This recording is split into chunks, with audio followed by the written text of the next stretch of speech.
मुझे कुछ साथियों ने कल बताया कि पत्रकार बंधु कह रहे हैं कि भैया कैंप में आप प्रेस कॉन्फ्रेंस करते हैं, वहाँ गर्मी बहुत लगता है।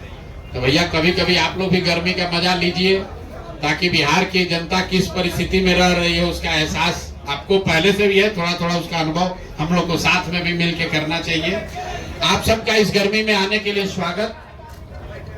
और सबसे पहले दिल से अपने बड़े भाई आरसीपी सिंह साहब का इस व्यवस्था बदलाव के अभियान में जुड़ने के लिए, साथी बनने के लिए इनका हृदय से धन्यवाद कर रहा हूं, इनका आभार व्यक्त कर रहा हूं।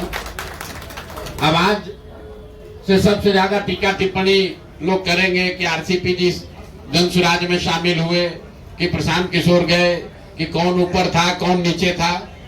मेरे भाई जितने लोग बिहार की राजनीति को कुछ वर्षों से देख समझ रहे हैं, 2015 में जिस महागठबंधन की चर्चा आज तक हो रही है, जो केस स्टडी के तौर पर देखा जा रहा है, जिसके द्वारा मोदी जी और भाजपा का विजय रथ यहां 2015 में रोका गया था, उसमें लालू और नीतीश जी साथ में आए। उससे पहले आरसीपी और प्रशांत किशोर साथ में आए थे, तब वो व्यवस्था बनी थी।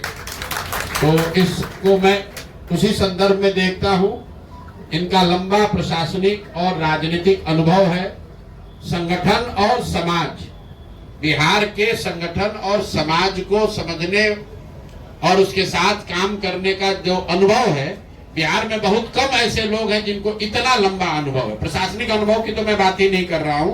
प्रशासनिक अनुभव के तौर पे तो आप जानते हैं, ये आईएएस अफसर रहे हैं, यूपी में लंबे समय तक काम किया है, नीतीश जी के साथ काम किया है, मुझे वो बताने की जरूरत नहीं है।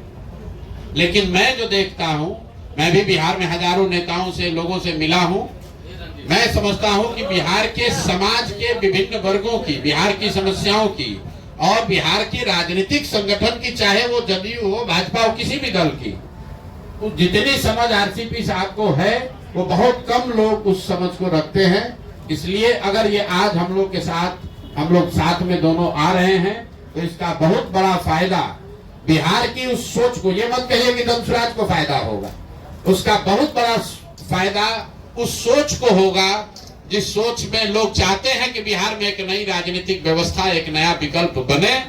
वो विकल्प बने जिसमें कि अब बिहार में भी शिक्षा और रोजगार